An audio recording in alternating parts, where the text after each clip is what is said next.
hate that. If you go get him, Huh? if you go get him, it's a. If I leave in between, in the middle of class. Oh, yeah.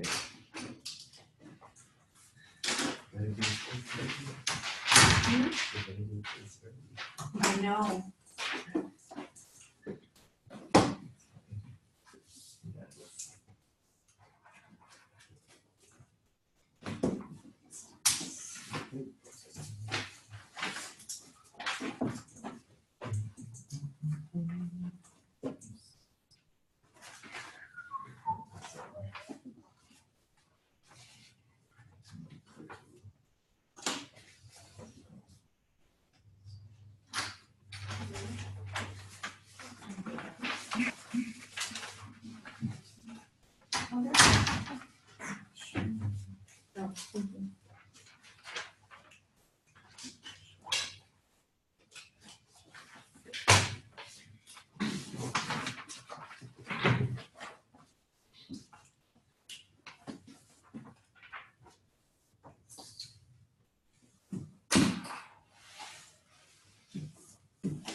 She's here. Okay, let's get started. Is the game over? The basketball game? Yeah. I don't know. I've been at work all day. Oh. I didn't even know there was a game today. I thought there was a game tonight. We get them on. Is it this weekend? Yeah, I thought it was, Okay, I'm on. yeah. You're right, it's this weekend. You might be right. I thought I saw something that said that it was today. But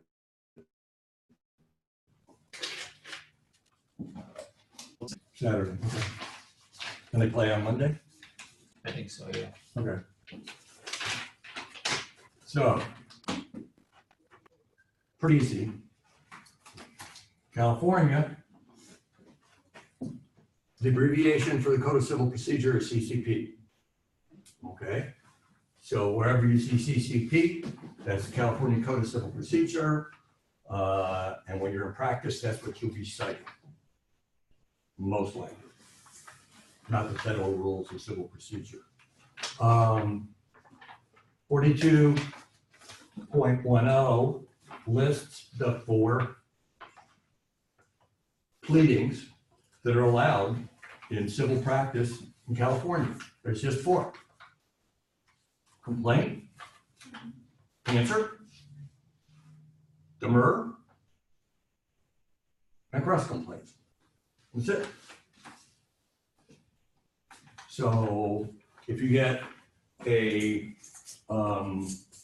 multiple choice question that says the allowable pleadings in California are in civil actions or complaints, demurs, answers, cross complaints, and counterclaims. What would you answer, true or false? False. Right? Trick question. There was a time when they didn't have counterclaims. Or something like that. 422.10 says something about anything that was previous. Do you have it? Are you looking at it? I'm just looking at the first page of the reading, it doesn't have the code. Well, does it say, does it cite, there's a section that says anything that was previously referred to as, I think it was a counterclaim. If somebody accidentally uses that, it will be deemed to be a cross complaint. Is it listed in there? There's 422.10, 425.10, and 475. What page are we on? 45. Well, I'm reading off of my freshly printed from new printer thingy. Okay. Well, that doesn't say anything.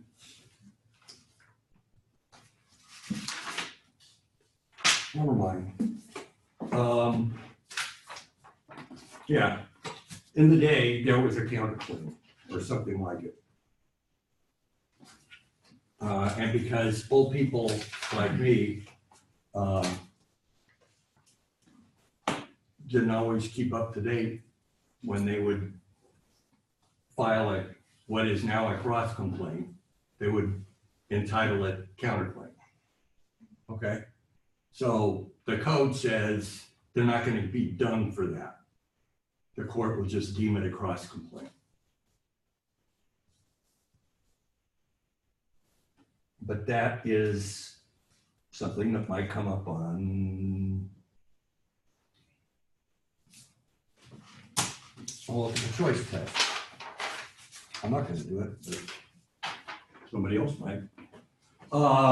Okay. Let's talk about complaints. And let's go first to page 51.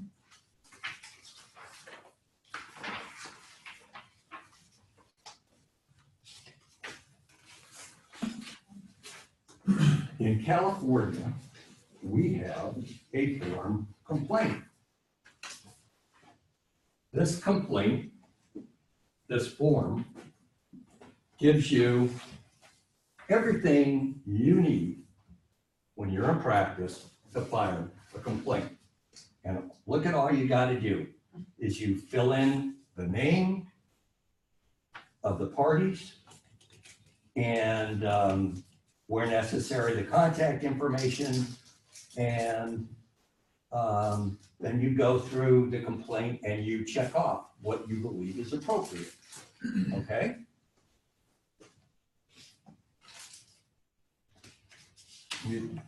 Let's just look at all of these pages for a minute. So on the first page, look down below, it says complaint. You see up at the top, it says personal injury, property damage, wrongful deaths, right?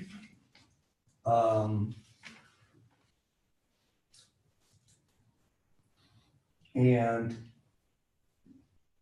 down below, it gives you possibility. Is it motor vehicle?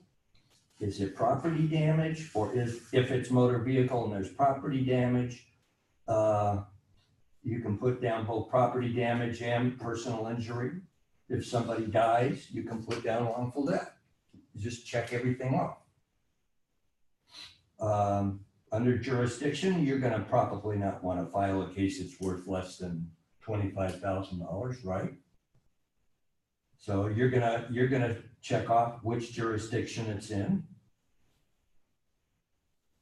and then you go through this.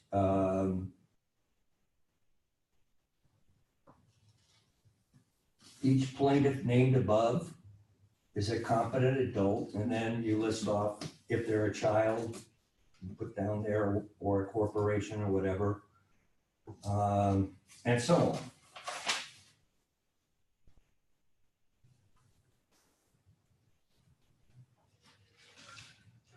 We'll come back to this now.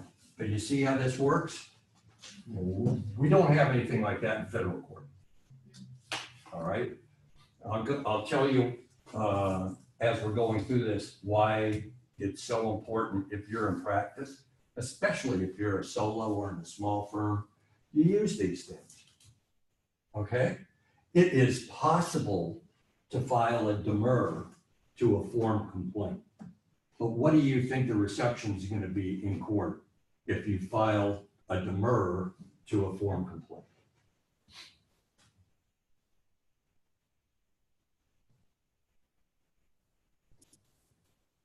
They're gonna be denied. Well, this was created by the Judicial Council. And the Judicial Council of California, okay, and approved by the state Supreme Court. So all you got to do is check off what the cause of action is. You don't have to state much of it.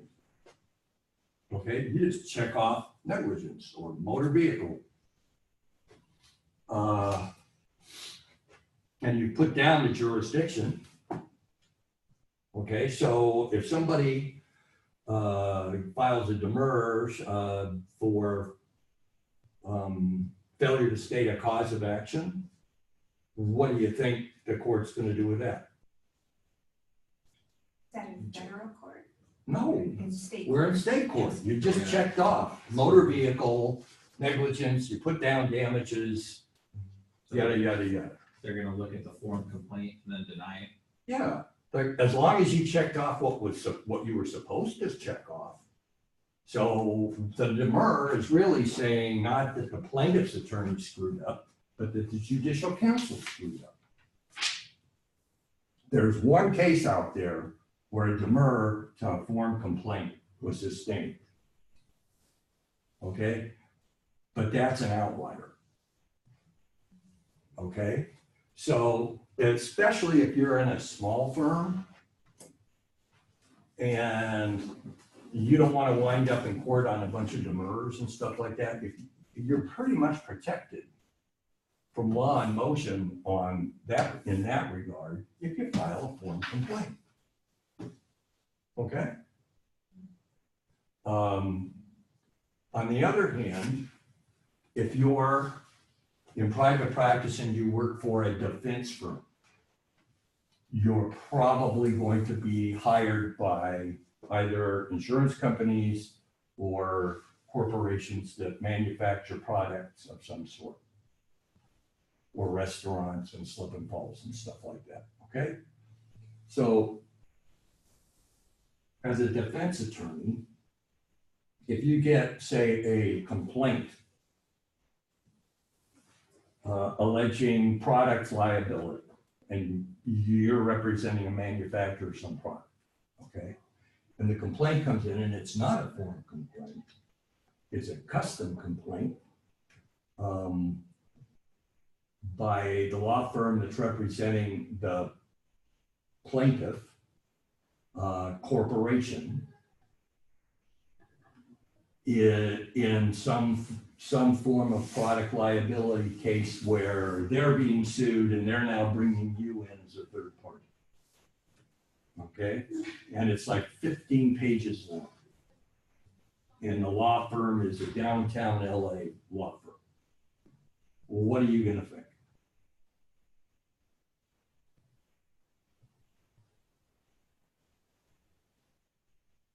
Anybody? Depends what it says in the 15 pages. Huh? I said it depends what it says in the 15 pages. Make it 20, make it 30. Really thick, and a lot of attachments.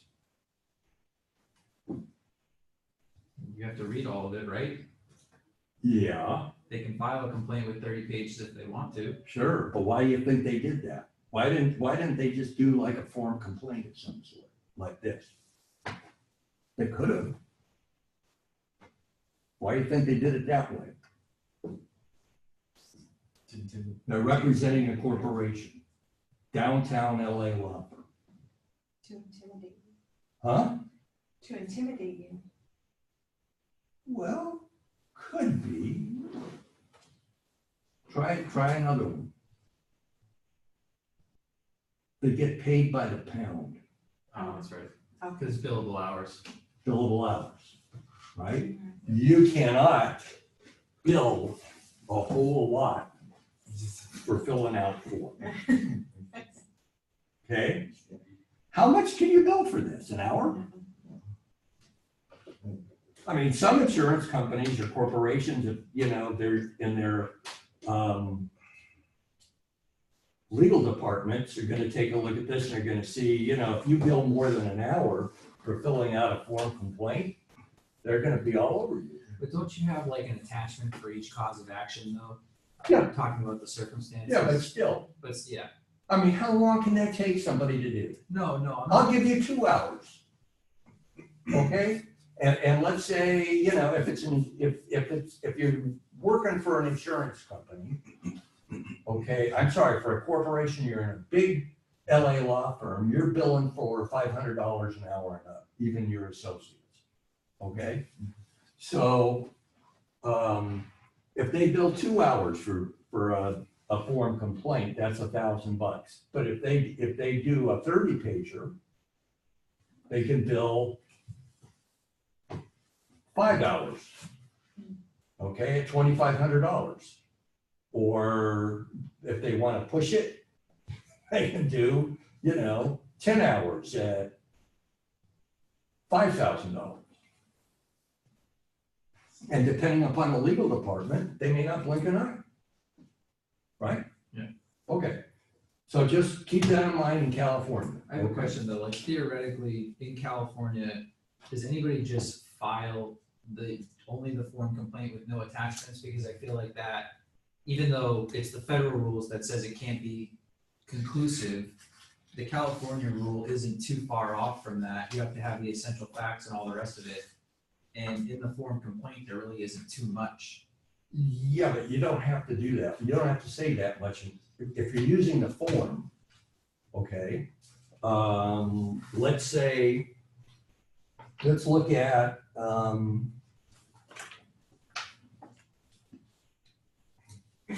look at page 53 up top.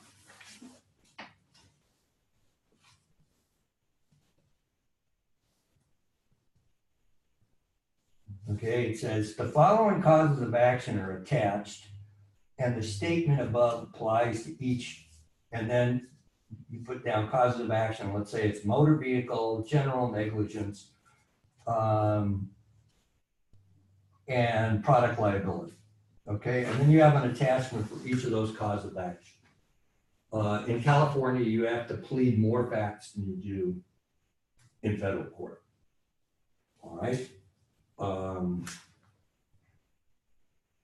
So in California, you'll see more detailed pleadings like on January 1st, 2019, at the intersection of Highway 111 and Madison.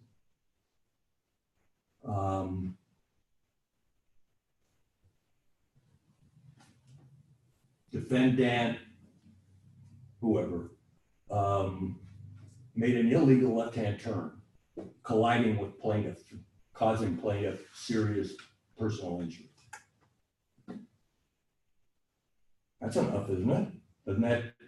Yeah. Okay.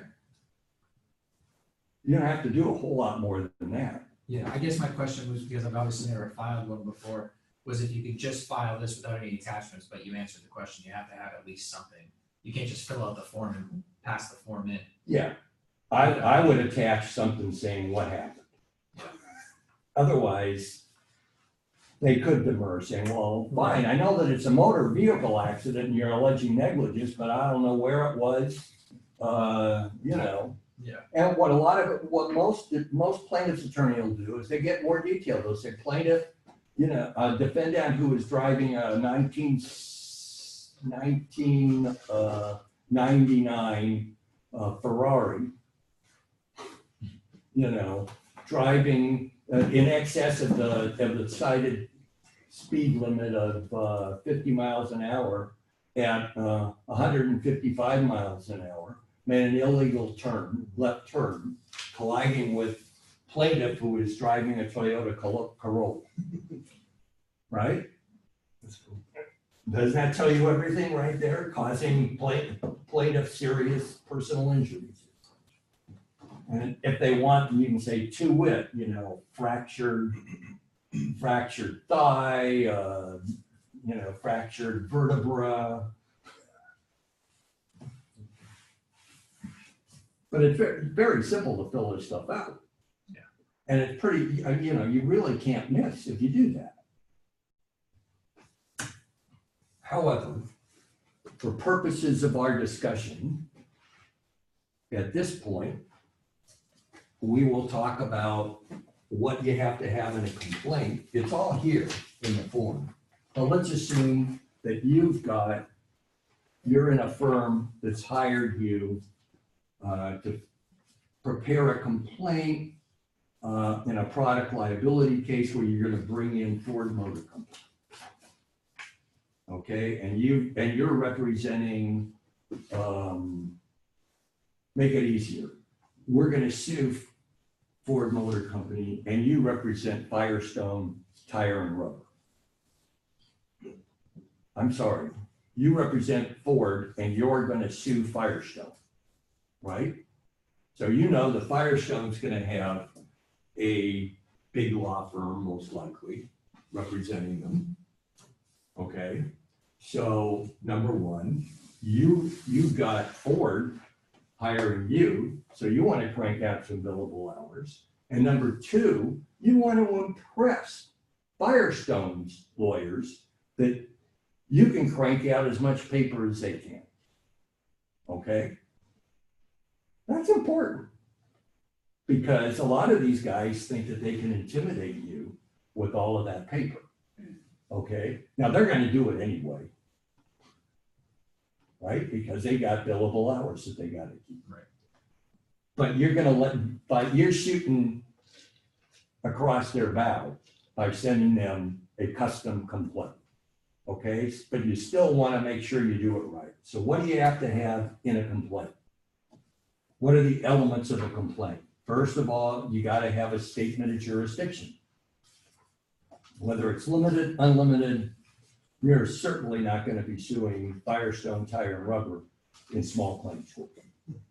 And if you were, you wouldn't be filing a custom complaint anyway. And if you were suing them in limited, you wouldn't do that either. You just use a form complaint. Okay? Next, you're going to have a statement of facts. And in California, the facts, you have to plead facts constituting the cause of action, which must be stated in ordinary and concise language, which is pretty much like federal, right? But we have requirements of fact pleading in California. You must allege the ultimate facts on each element of each cause of action. Okay? So California courts require more detail, obviously, than federal courts do. We have heightened pleading requirements for some causes of action. In federal court, we talked about heightened pleading requirements for fraud. In California, we also require it for civil conspiracy, tortious breach of contract. Remember, tortious breach of contract is different than just breach of contract.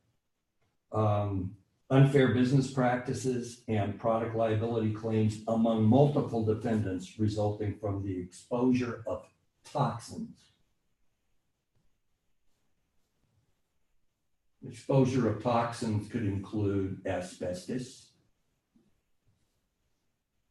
Okay, that just means you got to plead more specific facts than you even have to in these other cases. You have to include a demand for relief.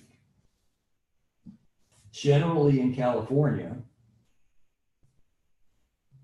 you must state the amount, like a breach of contract, okay?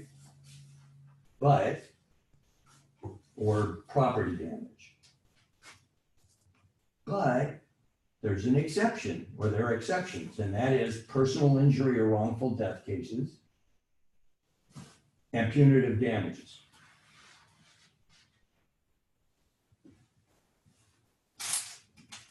I think we talked about this before, but we'll talk about it again.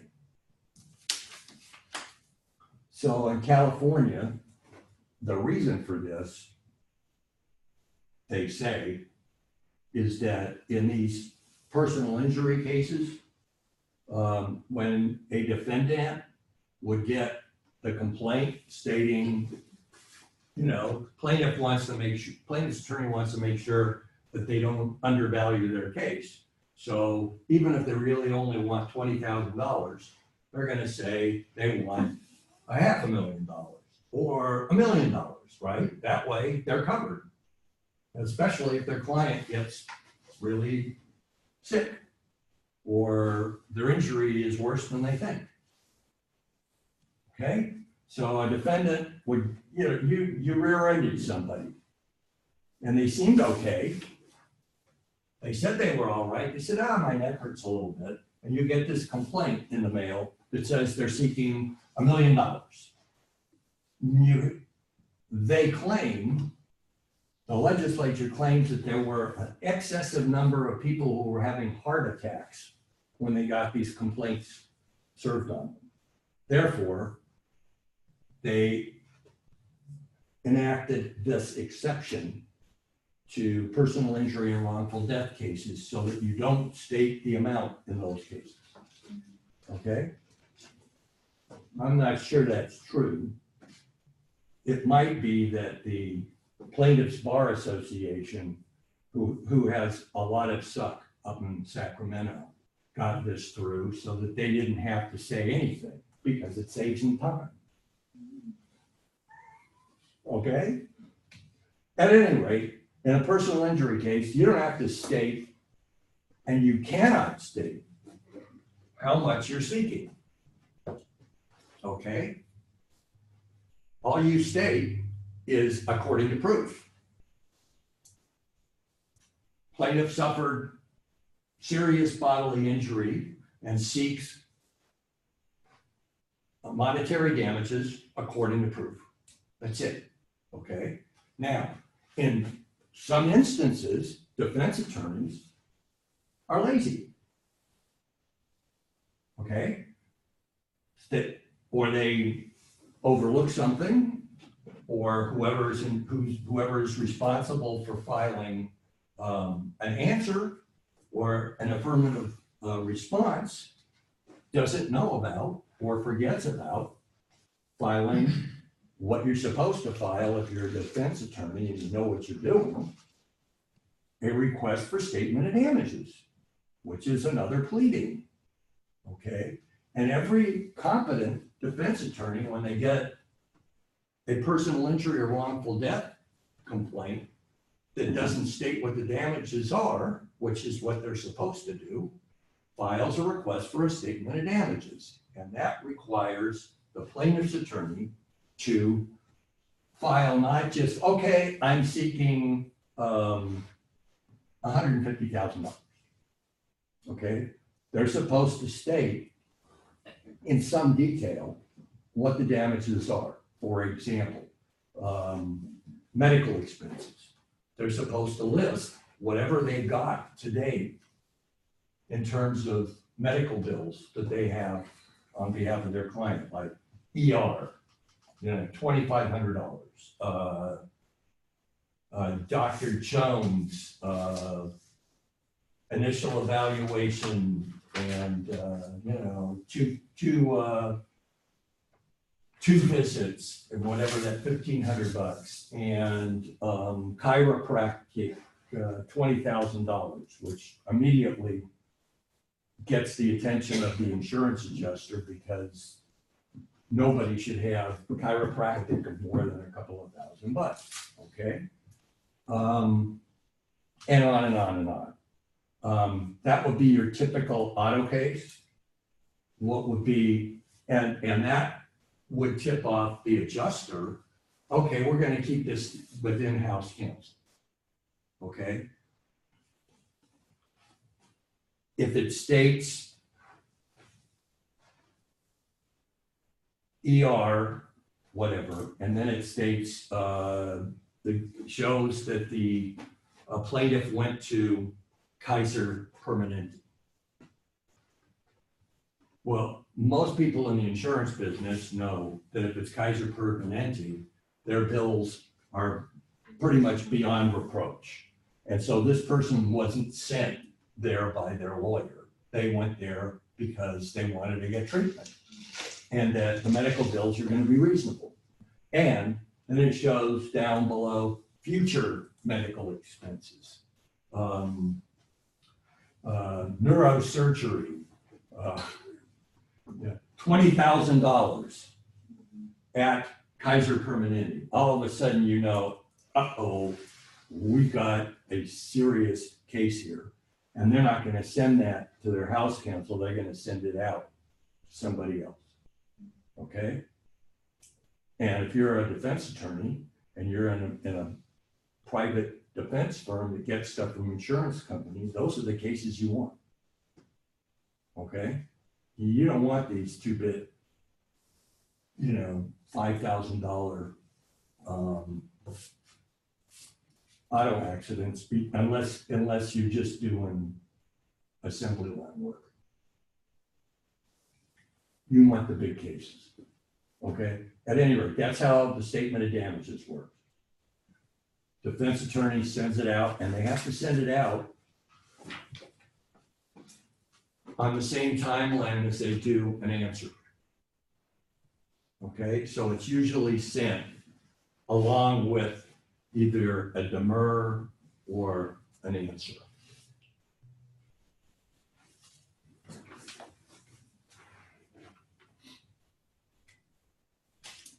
The plaintiff has to respond within 15 days of service. All right?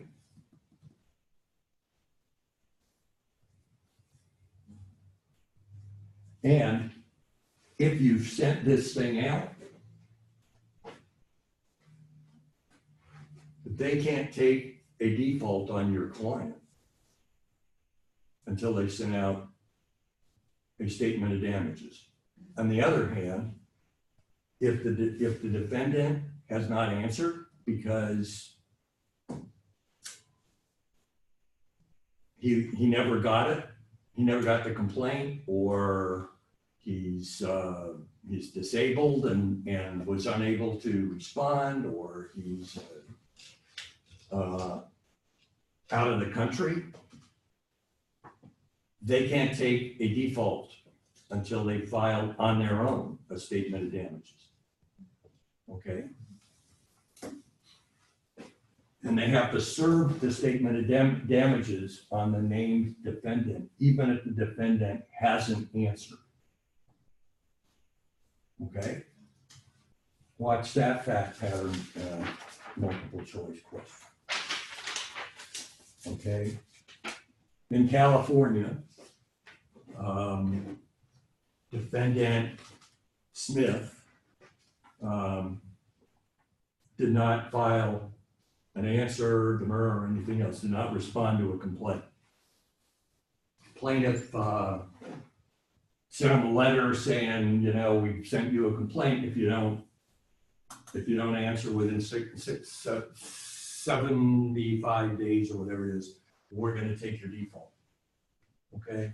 And in 75 days, time passes, and plaintiff then took defendant's default. Should the court grant it? No. They didn't file a statement of damages.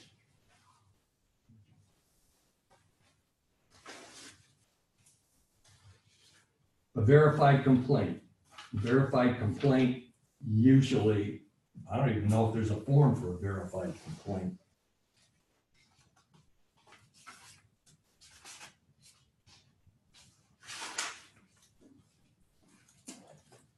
I don't see it. See this thing on the back? Where it has motor vehicle? Yeah. That's kind of like an attachment. This is an attachment.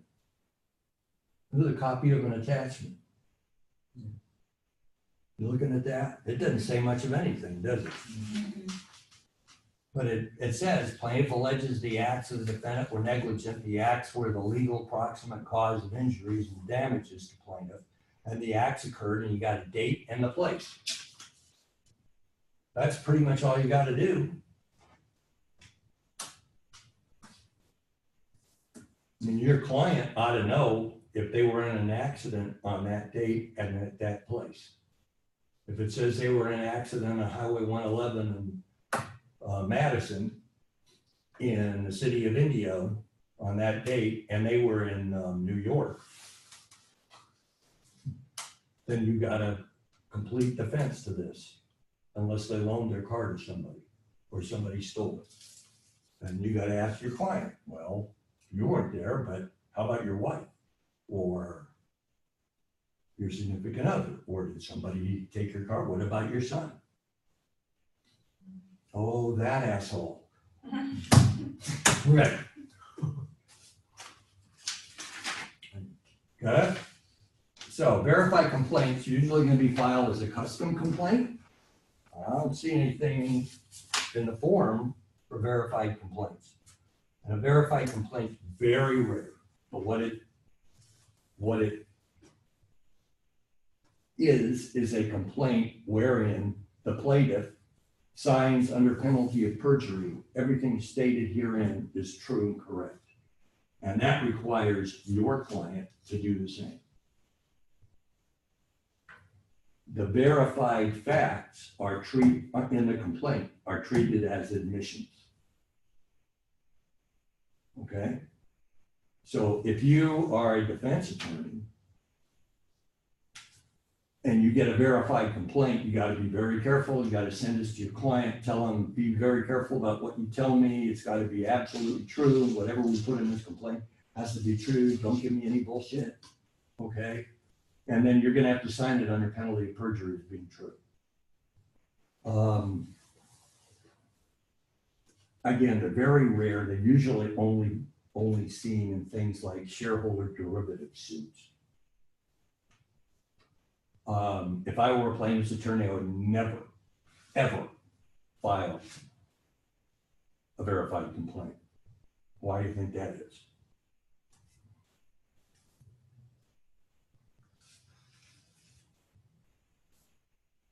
Rule 1, never believe your client. Okay? You're at the very early stages of a case. It's amazing how much your clients forget to tell you. Okay?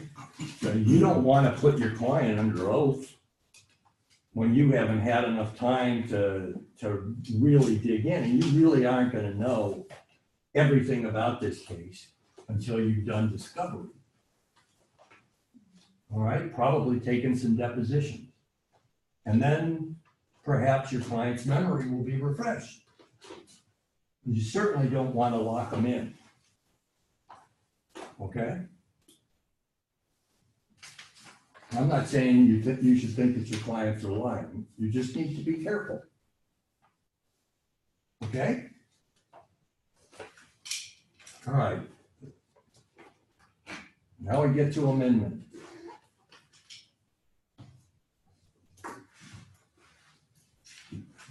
In California, a party can seek leave to amend anytime. It will be granted unless there is delay or prejudice. Now, that sounds like it's inconsistent. It can be done at any time, but if there's delay or prejudice, then it can be done at any time. What that means is, under the circumstances, you can seek to amend if it's reasonable, and you're the attorney, so you know. I mean, if you're going to file an amended an amended complaint seeking new causes of action, and it's 30 days before trial. What's gonna happen? It's 30 days before trial. It's gonna be denied Why? because it's 30 days before trial. Just because it's 30 days before trial? You're the plaintiff. Delay? Why'd you wait so long? Right? It's 30 days before trial, which means this case has been going for a year at least. You're almost never gonna get a trial date prior to a year from the date that you file your complaint, okay? So where have you been for the last year? Why didn't you do this before? That's number one. Number two, prejudice. It's 30 days before trial. Discovery is over if it's 30 days before trial, okay? Defendant can't file a motion for summary judgment 30 days before trial. We'll get to that later on the time constraints, but you can't, in California, you cannot file a motion for summary judgment 30 days before trial. It has to be heard prior to 30 days before trial, okay? So do you think that would be prejudice in and of itself? You think plaintiff can't go and do discovery now? I mean, defendant can't go do discovery on this new causes of action unless there's a continuance. How likely do you think the court's gonna want to grant a continuance? Not very likely. Not very likely, okay? So yeah, you can seek to amend at any time, but you can't do it if there's been unreasonable or what the court refers to as delay and prejudice to the other side, okay?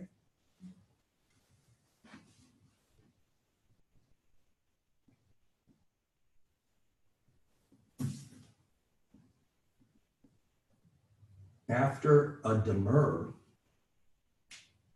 but before trial on the issue raised by a demur, a party may also amend once as a matter of course.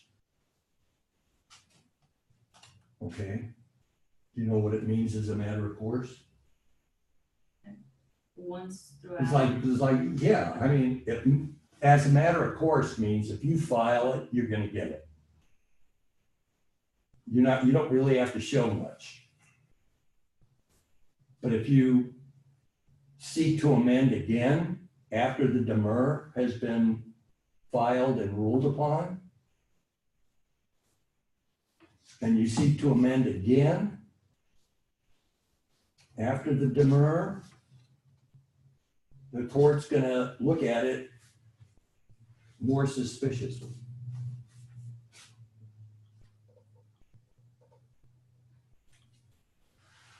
The plaintiff has a right to amend before the defendant files an answer to demur. So at any time prior to the defendant answering, if the plaintiff wants to amend, they can amend. Remember, I think I gave you a fact circumstance where we were talking about what a reasonable defense attorney would do if they got a complaint and it was funky. Maybe they used the wrong nomenclature, or they put the wrong amount, or they made a mistake in your client's name. You could file a demur, which you can bill on and suck up some billable hours. But a reasonable defense attorney would call up the plaintiff's attorney and say, look, you didn't name the proper defendant. My client's name is, you used such and such. That's the wrong name.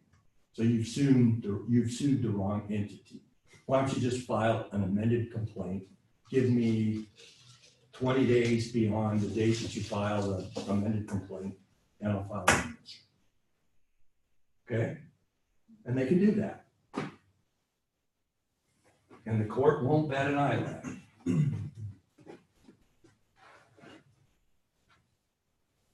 After sustaining a demur or granting a motion to strike, the court usually grants the motion with leave for plaintiff to amend the complaint. We've talked about that before. That's what you do in federal court, and that's what's done in California. It's rule of thumb that they're gonna get at least one grant to amend if the complaint has been, if the demur has been sustained, okay? I had at least one case that I can remember where I demurred. I don't remember why I demurred, but it was probably after I called up the plaintiff's attorney and I said, your complaint sucks. You know, fix it. And here's what I think you need to fix. And he basically told me to fuck off. Okay? So I filed a demur. Why are you laughing? You were trying to help. This is the practice of law, man. This is the way it really works. There are people out there that do stuff like that. Okay? I'm at any rate, so I filed a demur. And the guy and the demur is sustained, and the judge states with leave to amend, which is standard operating procedure. We went through 5 demurs. Never got it right. The court finally dismissed the case without leave to amend. What do you think that means, without leave to amend? You can't read. Oh, never mind. Well, the court will usually dismiss it with prejudice. Theoretically, the court could dismiss it without prejudice. But if you've given a guy 5 opportunities to get it right, and he can't get it right after 5 opportunities, the court's going to most likely dismiss it with prejudice. If you're to put yourself in the position of a judge, this guy can't even get across the start line. I don't want this case in my court. And I don't want it coming back. I'll just have to deal with this guy again. Okay? So remember, leave to amend, right?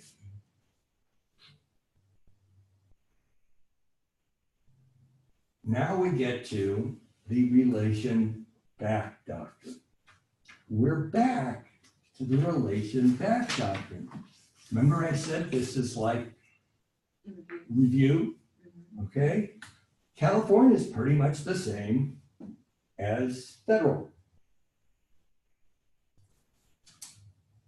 Relation back is available to add new claims. Let's just talk about adding new claims, okay?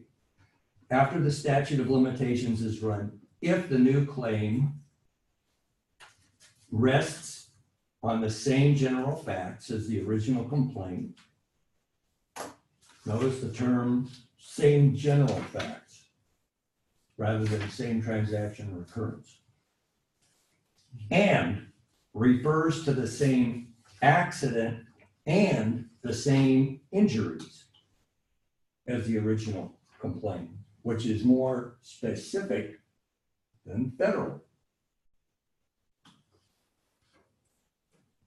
You can also change a defendant after the statute of limitations has run if the plaintiff sued the wrong defendant, but the right defendant knew about the fact that you had sued the wrong defendant. We had a case like that. I can't remember the name of it, in federal court. The Aqua Slide case. Remember Aqua Slide? Yeah. Oh. That was the same situation, but in California, you don't have to worry about Aqua Slide results, because in California, if you knew, if the entity that manufactured the slide knew you had sued the wrong entity, then you can name them. Now, how you prove that I don't know.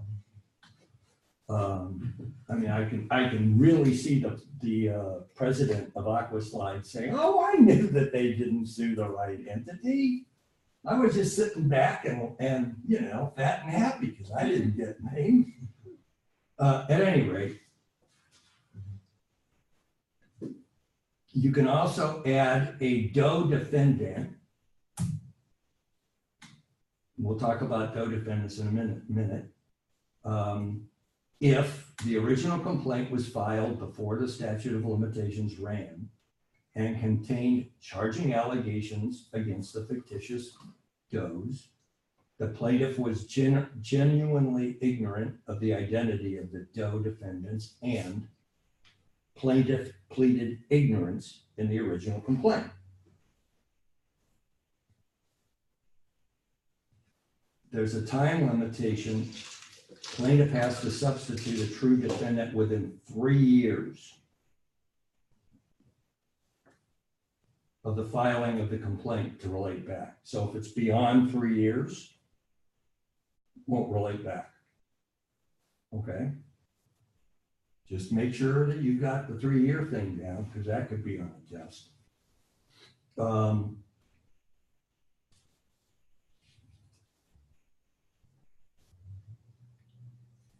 Now we got what is the same accident or same instrumentality.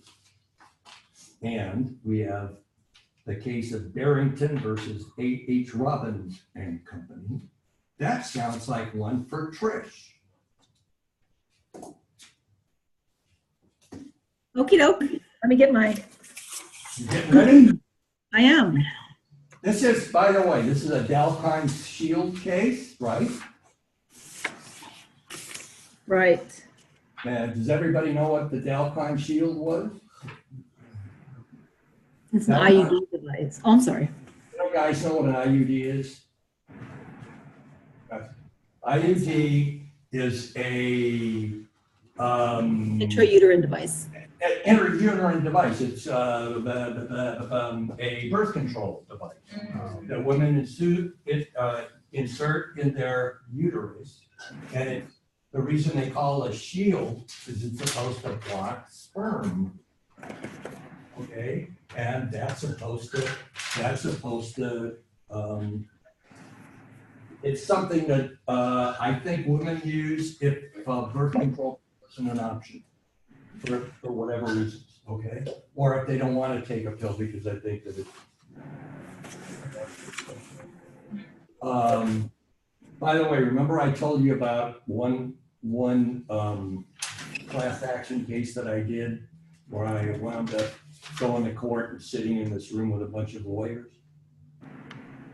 And it was like, you know, I don't know, 20 defense attorneys, and the three attorneys who were leading the class for the defendants was telling us all what we were supposed to do.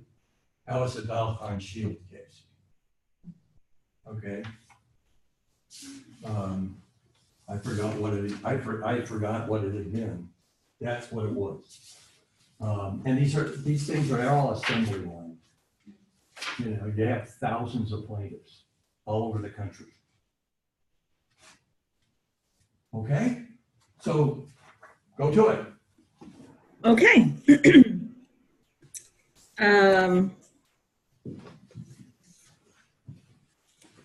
So the petitioner is the patient and sought review of the judgment from the Superior Court of Los Angeles County that dismissed her amended complaint against the respondent manufacturer for a failure to serve a summons and complaint within 3 years of the date of the original filing in a medical malpractice and failure to warrant action.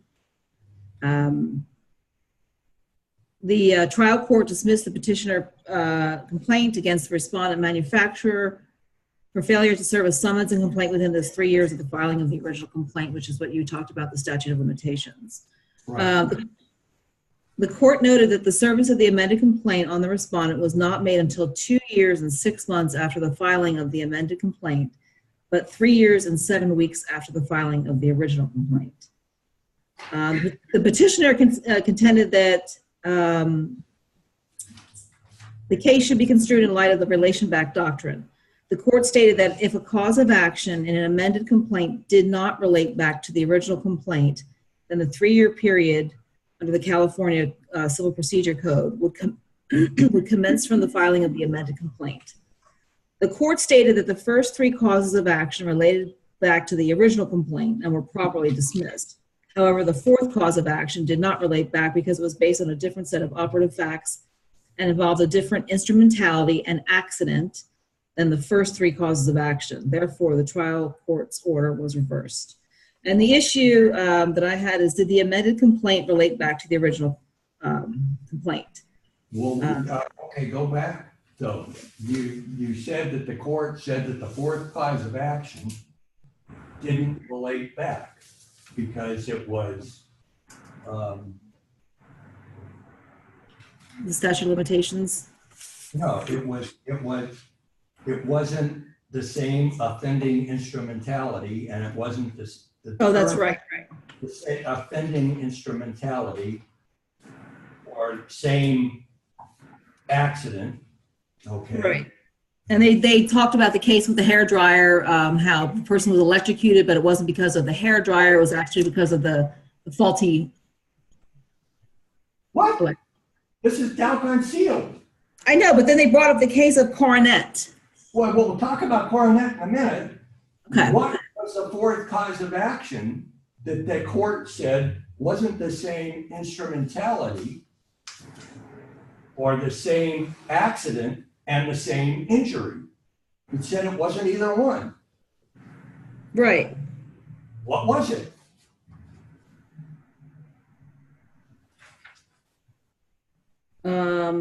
The initial complaint was for malpractice. Right. And the basis for the malpractice was that her doctor and the manufacturer failed to warn her of the hazards of taking Darvon. It was Darvon, right? Yeah, Darvon. Yeah.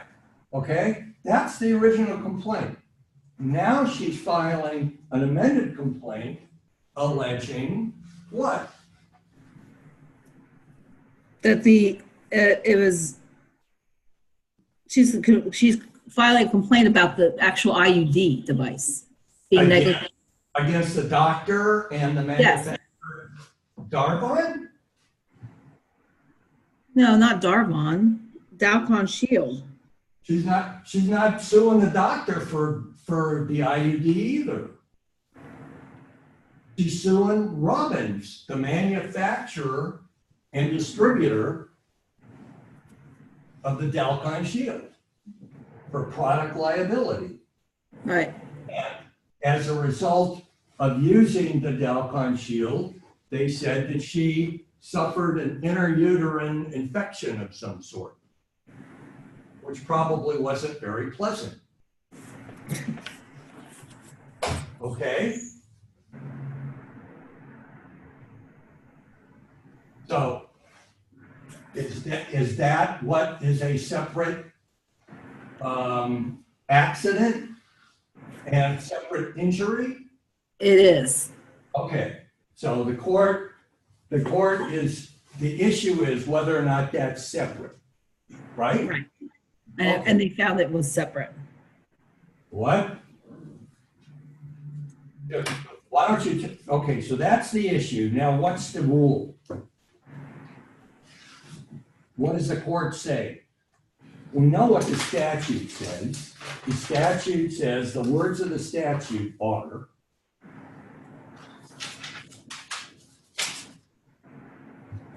get it right. The words of the statute are that a party can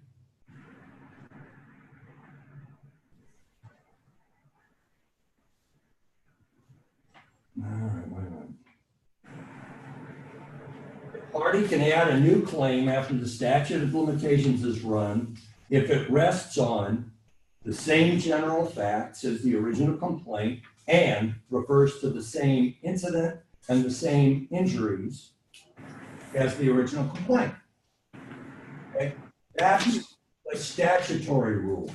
Now, what has the court done? This is the California Supreme Court that's new and different, that it's bringing back statutory rule.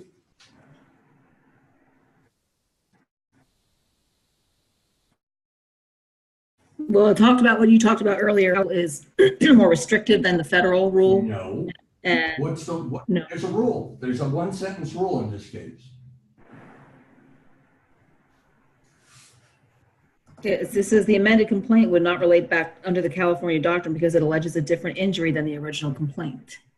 No, it adds something. It adds a definition that we don't have before. The same general set of facts? No.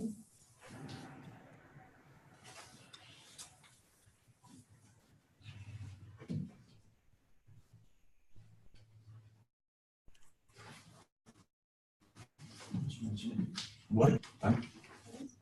Anybody want to help? You mentioned the Cornet Manufacturing Company case. And instrumentality accident. There you go. You can read.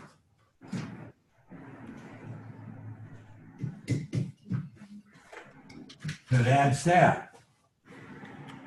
Okay? This isn't an accident.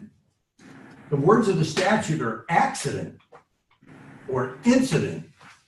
So the Supreme Court just added offending instrumentality. Okay? Well, it has to be the same offending instrumentality. In this case, in the original complaint, the offending instrumentality was a pill, Darvon, right? Right. They're amending to add a Dalcon shield. Is a Dalcon shield the same offending instrumentality as Darvon? No. That's it. So the court has added this rule: the amended complaint relates back only if it is based on the same operative facts and refers to the same offending instrumentality and accident. Okay. Now, in this case, there wasn't an accident, but it's the same offending instrumentality. All right. So what did you catch anything else what the court said about that? Well, I just, they compared it to that one case, Coronet case, which is interesting. What did they say? What did they say in that case? In that case, the woman was using a hair dryer and she at first blamed the faulty hair dryer, but it turned out, then she tried to add another complaint against I think it was found that it was actually the electrical issue. Electrical socket.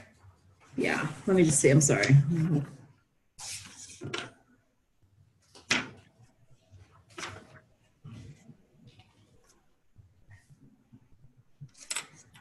Yeah, she was.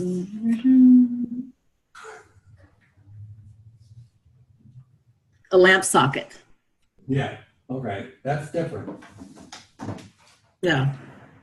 A lamp socket. Very different than the hair dryer. A lot different than a hair dryer. Okay. So you got that. This is what I've got down in the analysis. The amended complaint did not relate back because the new cause of action in the amended complaint involved separate and distinct offending instrumentalities and quote unquote accidents. The original, you could instead of accident, say incident. The original complaint alleged that the offending instrumentality was the doctor's negligent medical treatment and the failure of the doctor and Darvon manufacturer to warn of the dangers involved in the taking of the drug. The alleged accident was her ingestion of the drug. By contrast, the amended complaint alleged the offending instrumentality was a defective and unsafe Dalcon shield designed, manufactured, and sold by Robbins. The alleged accident was a tubal ovarian abscess and an infection resulting from her use of the Delcon shield, which is a separate and distinct. So what's the conclusion? The conclusion is the trial court's order of dismissal was reversed.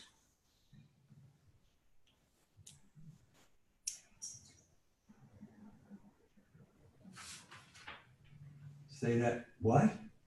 The trial court's order of dismissal was reversed. They reversed it, the California appeals court. They dismissed? Because They allowed the amendment?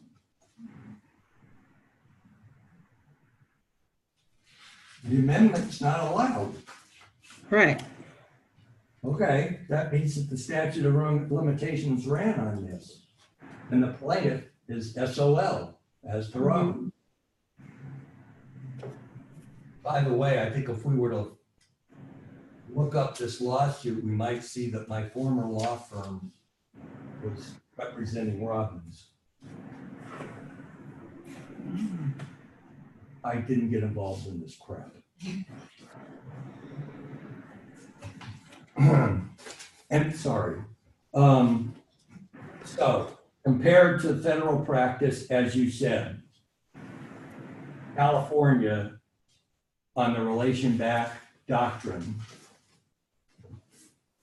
up to now in our discussion is more restrictive.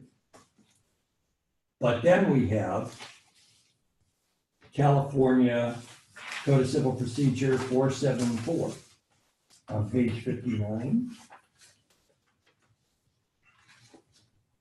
This is doe practice. If the plaintiff is genuinely unaware of the identity of a defendant, a plaintiff may name the defendants as a doe defendant or defendants. The complaint must specifically state the plaintiff is unaware of the defendant's true identity. If the plaintiff does so, the pleading must be amended. Okay, that's all I got to do is they say, and this is what every competent plaintiff's attorney does. They name whoever it is they know about, and then does 1 through 100.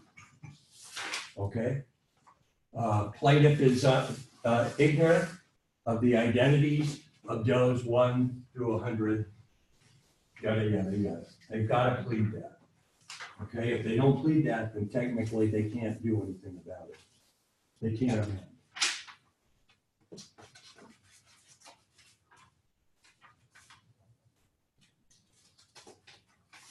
The advantage is if plaintiff subsequently discovers the identity of a new defendant, he can file an amended complaint where instead of Doe, he sues Ford Motor Company or Firestone Tire and Rubber Company. They knew about the identity of the Ford and Firestone, but they didn't know that they had anything to do with it because they just thought this was a motor vehicle accident, and they're suing Joe Dokes, right, for driving his,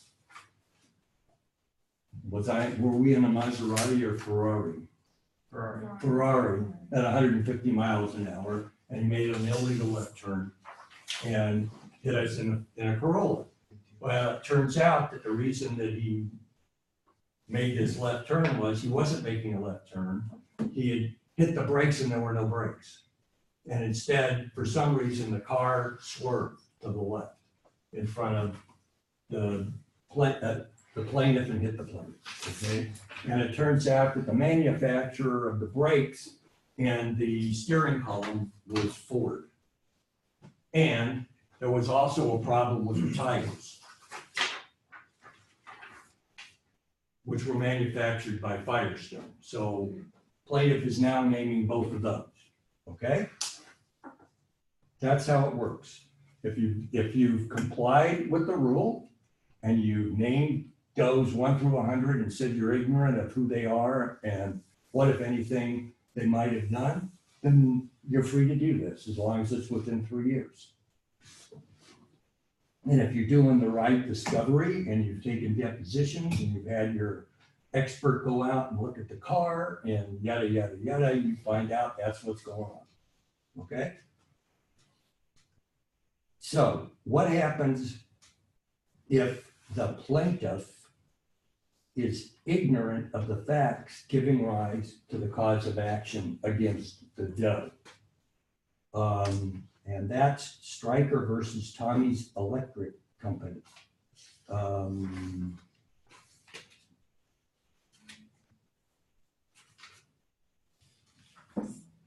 So,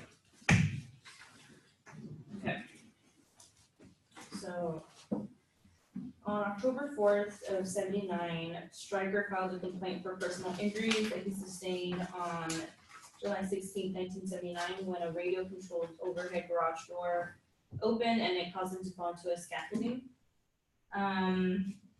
When he was working, the complaint named Shippers, Salinas, State Steel Builders, Jack's Overhead Door Company, and John Hendricks. And that complaint was for negligence.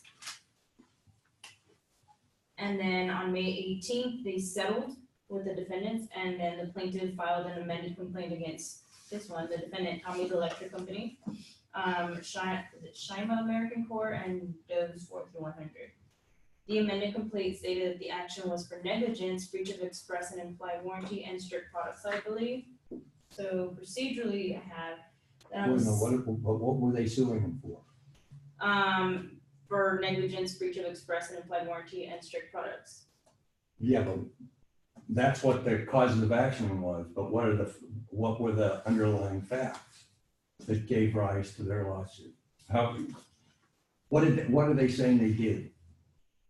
Oh, that they were the ones that manufactured the door, the garage door. The garage door opener? Yeah. Or whatever, okay, it malfunctioned. Yeah. Right? Mhm. So, They didn't know that these guys manufactured it, no, they didn't. and they didn't That was one know of the that the arguments. cause of the accident was that there was a product defect. They thought that these guys had done Just something, negligent at the Yeah, workplace. that they didn't install it Mhm. right or whatever. So on the 17th of June, the respondent demurred to the first amended complaint on the grounds that the claim was barred by the statute of limitations. The rules I have two, well, because there was two issues. The first one was whether Stryker's first amended complaint, absent his defective substitution of respondents for the fictitiously named defendants, relates back to the filing date of the original complaint, thus defeating the bar statute of limitation. The rule for that I had, it is also well settled that the amended pleading will relate back to the date of the filing, the original complaint, provided it seeks recovery on the same general set of facts as alleged in the original complaint. However, in order to claim the benefits of section 474, plaintiff's ignorance of defendant's true name must be genuine and not foreign.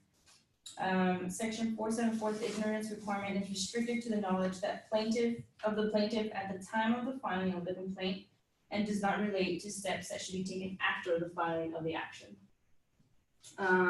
So the defendant argued that since the plaintiff amended the complaint and did not substitute the respondents for any of the fictitiously named defendants in the original complaint, that meant that the amended complaint was adding new defendants, and therefore wasn't permissible after running the 1-year statute of limitation. And the court said, Well, they said that, what's the rule? I just read it. If Go If- ahead. if the plaintiff did not know at the time he filed the complaint, it was okay. And here the facts indicated that he didn't know at the time, and then he didn't find out till March 30th, and he filed the complaint in May, so it was only two months, and he said that was timely. That's if he knew who this company was, Yes, but he didn't know that the company, because they knew who manufactured the garage door opener, right? There's yes, only a couple of companies out there. okay, these days. Yeah, he just didn't know the actual identity, and then that's when they got into the Well, discussion. he knew the identity of the manufacturer. He knew the identity of the garage door opener.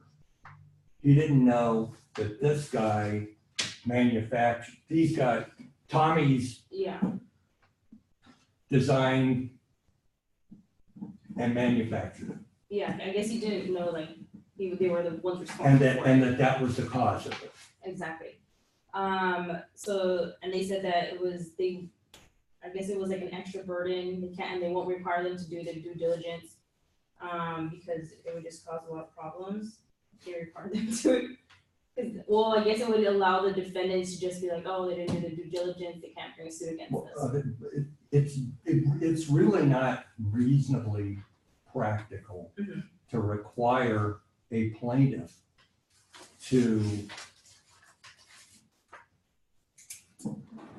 thoroughly investigate everything and find out everything before they file a complaint. I mean, that's the whole purpose of discovery, is that you find out this stuff during discovery. And that's obviously what happened here, is they did their discovery, and during discovery, they found out that Tommy was the bad guy. So they settled probably cheap with the other guys, who told them, Tommy's the guy who made this and it was a product defect, you need to go against him. Mhm. Then they settled those guys out and they went against Tommy. That's the way it's supposed to work, Mhm. okay? So I had one more issue, which is when it was proper that they allowed him to amend it, and the court said that if there is a reasonable possibility that a defect in the complaint can be cured by amendment, or that pleading legally construed can state a cause of action, a demur should not be sustained without leave to amend. And here they said that it was an error that was easily fixed through, or that could be easily cured, and they allowed that. Okay, really good. This is the rule that I gleaned. A plaintiff can amend his complaint to add the name of a previously named defendant when he knew of the name and identity of that individual, but was unaware of the facts giving rise to the cause of action against that plaintiff at the time of the filing of the original complaint. Okay? You need to know that in case that fact situation shows up, right? Where they knew about Tommy, they knew that Tommy was out there, but they didn't know, number one, that it was a defective product. And number two, that Tommy was the entity that designed it, okay? The analysis that I got out of it was the plaintiff's actual knowledge at the time the suit was filed is dispositive of triggering the application of section 474's fictitious defendant provisions. At the time plaintiff's original complaint was filed, he was ignorant of the defendant's identity or their participation in designing, manufacturing, or selling the electronic door opener. Likewise, plaintiff did not know at the time any facts which would indicate the possibility that the door openers were defectively designed, as such flaw in design was not externally visible. Okay? So they could only find that out later by doing discovery. So the judgment of dismissal was reversed. Right? Okay. Now we get to defendant's responses. We've got the complaint and relation back. Before we get there, let's pause for a moment. We've now gone through 2 weeks of California civil procedure, right? I think I was wrong in saying that we have 3 weeks before another 2 more weeks beyond this week before the break. When's the break? Does anybody have it? The 13th. Huh? The 13th, that week, So it'll be 13th, after- 14th. so it'll be after next week. It will be after next week. Mhm. So we've only got 1 more week, then we got a break. Yeah. Okay, then you got a week to read beyond that, okay? So the way I had set this up was that you would have a lot of reading to do between next week, next Thursday, and 2 weeks, so that we get everything done, okay? I don't know why, but last week I thought there was another week in there, okay? All right, so let's stop though. We're basically halfway through. I'll finish up with defendants' responses and stuff, and then we're done for tonight. But with the reading, we're halfway through before the final. So we've gone through jurisdiction and pleadings, right? What do you think, what issues pop out at you from the last 2 weeks? What we covered last week and up to now that you think might be on an exam? Definitely subject matter jurisdiction, because it's not, it's completely different. I mean, there really is none.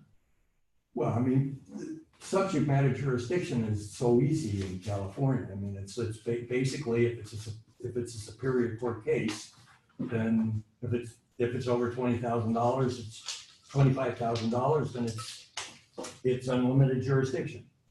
And what's not much of an issue there. What about personal jurisdiction?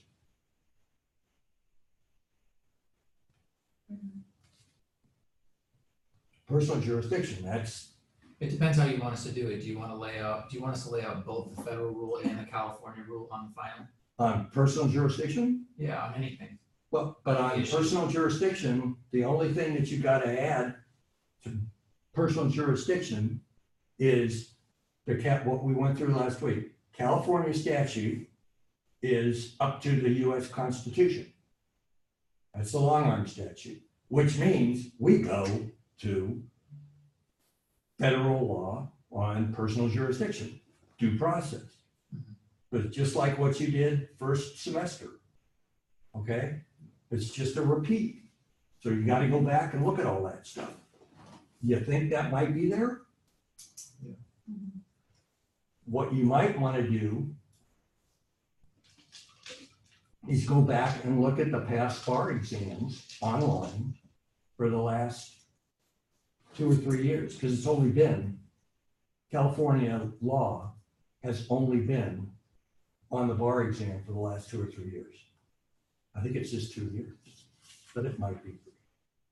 Before 3 years, they didn't do California law? Nope, it was never on it. So if you go, there's only a couple of exams that have come out, essay questions on the state bar that deal with California law. And it's a combination of California law and federal law. And you'll see that there are issues relating to either personal jurisdiction or removal or both. And what I've just described to you as how you lay it out. But usually the way it'll come up is cases filed in Indio or Los Angeles or Riverside or something like that. And defendant removes it to federal court. Okay. So if it's removed to federal court, you will want to talk about removal. And that might give you subject matter jurisdiction. Okay. And what would it be?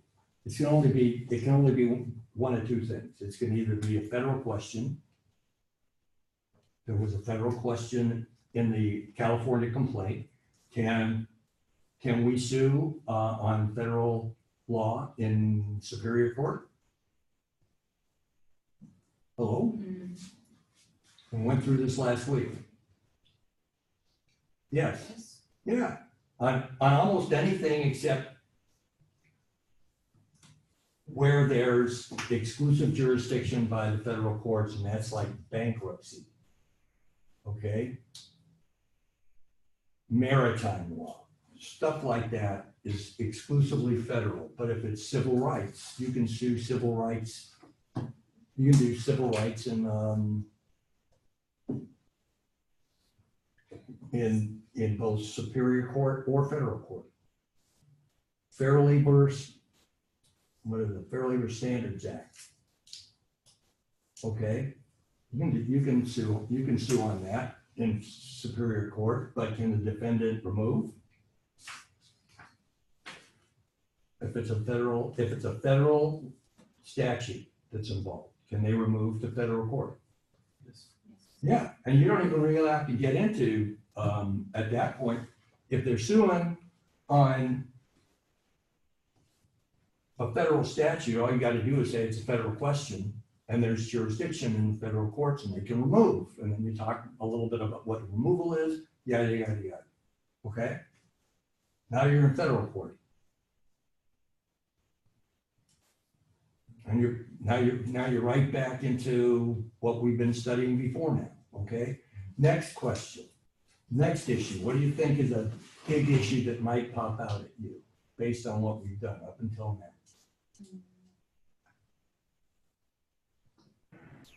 Let's think about the last month, the last 20 minutes. Relation back. You think maybe relations back might be an issue that they look at? Right? And so if somebody removes the case to federal court,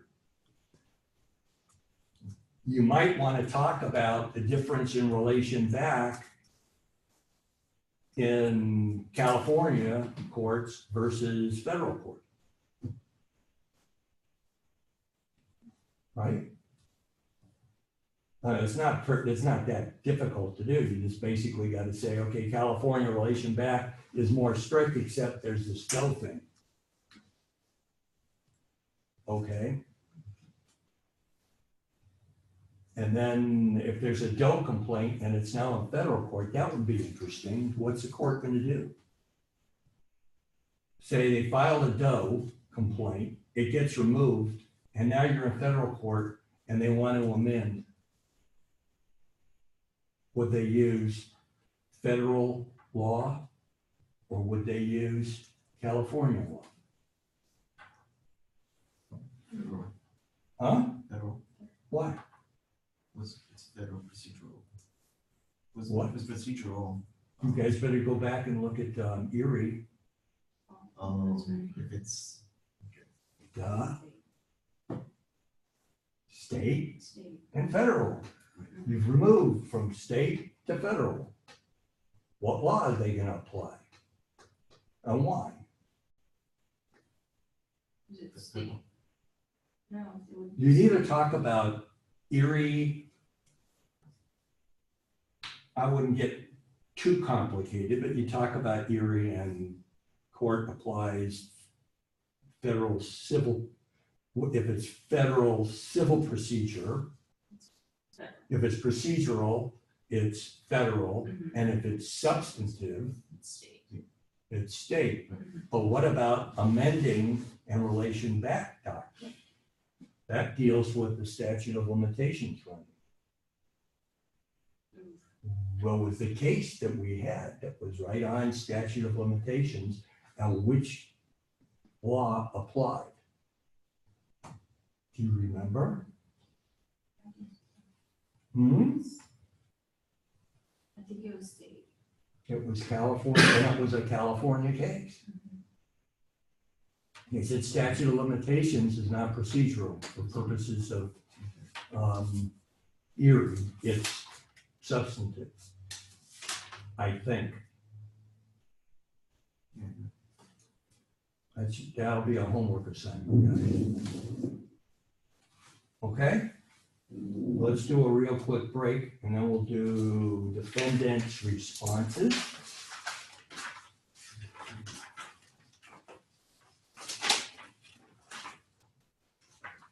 And cross complaints. Okay? Definitely look at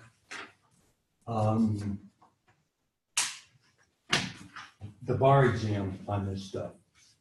Because think about it, guys, they've only been doing this for 2 years, there's probably only 2 or 3 questions out there.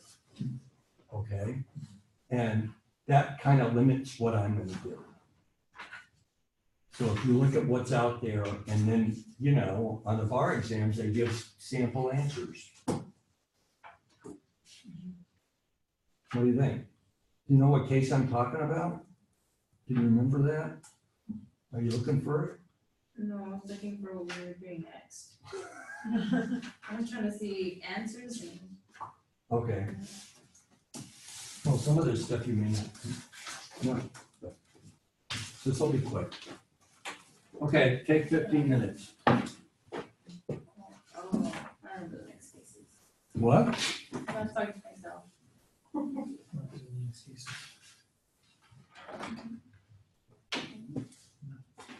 We're just talking about the answers, which will be the demurs. And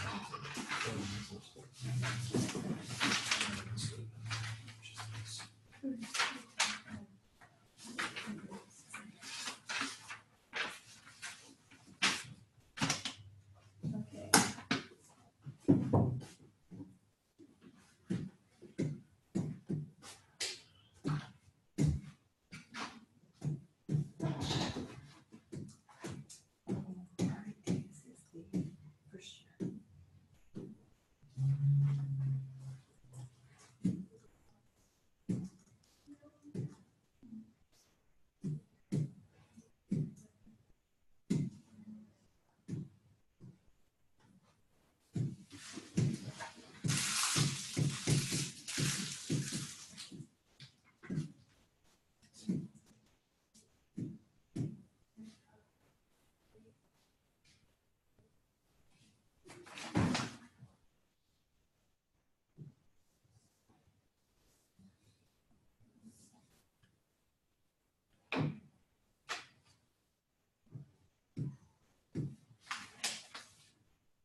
Oh gosh, it's so slow. Do you know any of the comedians right now? Do you know any popular comedians? Not popular one. Okay, so does this guy look familiar? Greg Giraldo? I didn't know he died 9 years ago. You know what? I know who that is. Yeah, he died 9 years ago. Are you Did you know that? serious? I was watching that roast a long time ago. He roasted. It was super funny. I didn't know that he died until this guy posted it. This one. Yeah. Yeah. Yeah, it's comedians definitely. I think they hide it with like all the the sun, the comedy ads. You don't see it. That's crazy.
So Diddy's gonna take the, baby one? Not too sure. Actually, I need to ask her. She I just, thought Isabel said that she was. just told me she.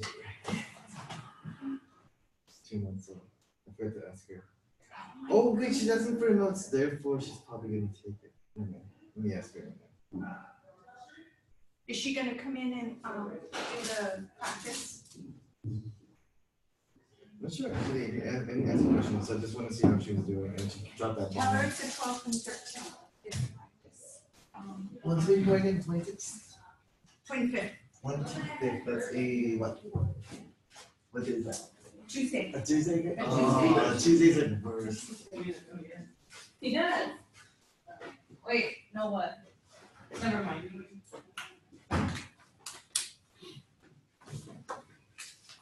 Alright. Get us some of those dates, okay? Where is she? No. Oh, Oh, her. she's off. No. Kidding. Okay, anyway, I guess maybe she's asleep. All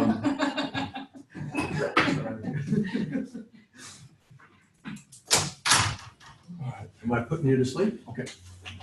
All right. First of all, I'll jump ahead. All of this stuff, all of the defendant's responses must be filed no later than 30 days after service of process is deemed complete. What is it in federal court? Compare.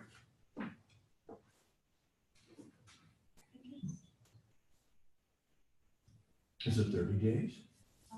Isn't it the same? 21 days. 20, Oh, 20. 20 days. Okay? These are the allowable responses to defendant can file. That's it. 6, general demurrer, special demurrer, motion to quash service, motion to dismiss for inconvenient forum, motion to strike,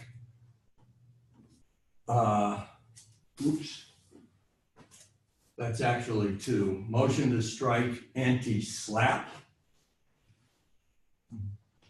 That's a separate kind of motion to strike, which is the flavor of the day. Lots of defendants are filing anti-slap motions. Okay. and an answer.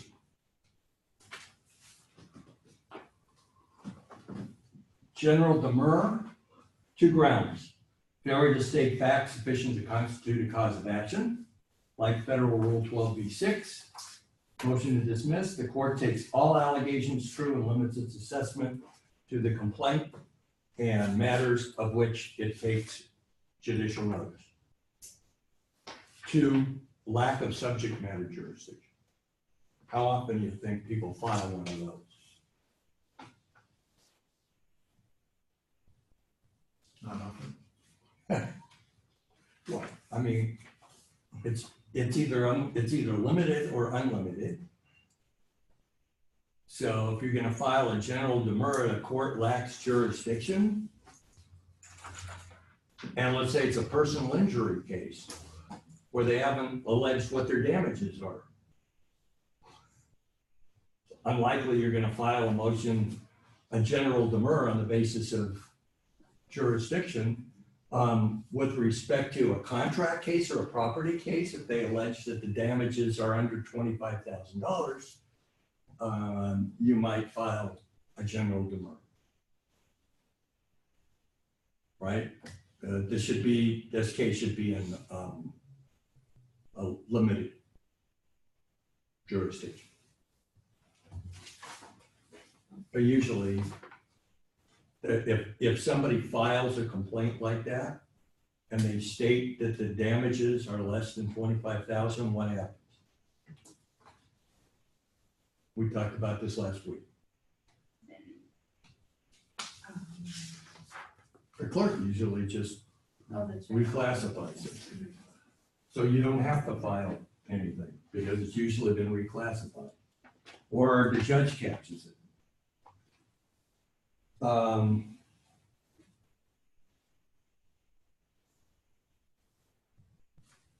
You can also raise both grounds in an answer. You don't have to file a motion, a demur. You can just state it in your answer, which is generally what I used to do. Because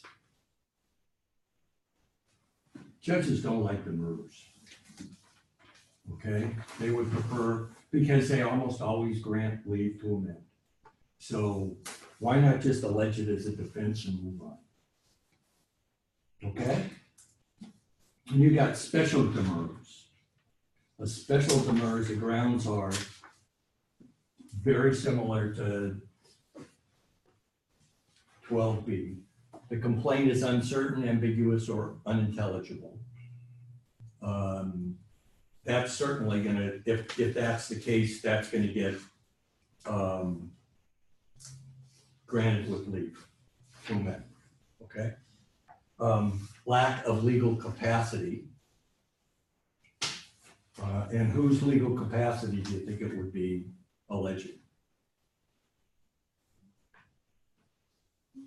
The plaintiff. The plaintiff can't sue. Maybe the plaintiff is a corporation and they haven't filed,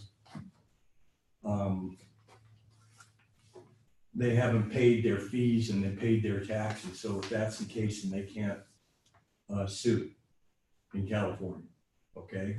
In order to sue, they have to be up to date. Or it's a minor. And the person who's suing is not the guardian ad litem. You know what a guardian ad litem is? It's the person who's suing on behalf of a minor. Okay, it's usually the parents. And the complaint should allege so-and-so, the guardian ad litem for, and then the name of the minor. Okay? But if it just says Samantha Smith, a minor, and it doesn't list anybody as a guardian ad litem, then you could file a demur for lack of capacity. Existence of another case between the same parties in the same cause of action, a defect or misjoinder of the parties. The complaint is unclear about which theories of liability are asserted against each defendant.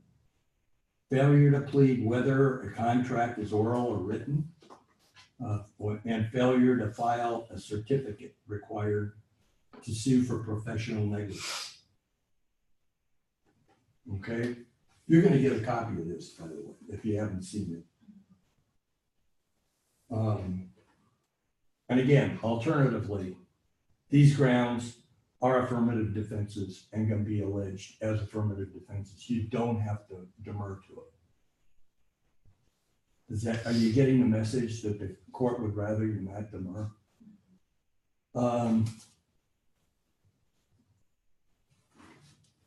Just like the other demur, the trial court must treat all allegations in the complaint as true and limits its assessment to what's in the complaint and matters of judicial notice. If not raised by demur and or the answer, these are affirmative defenses, what happens?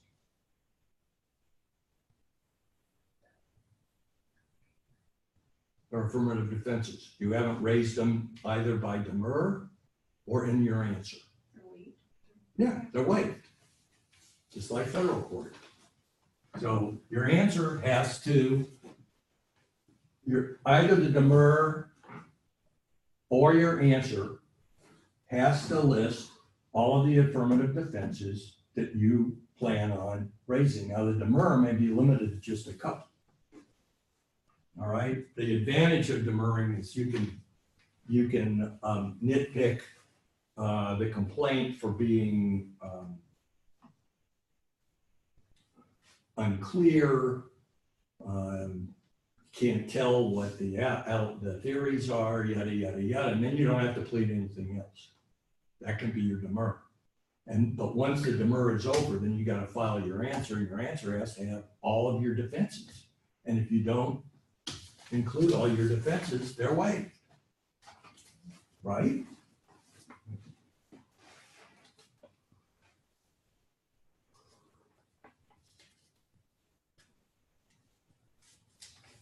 In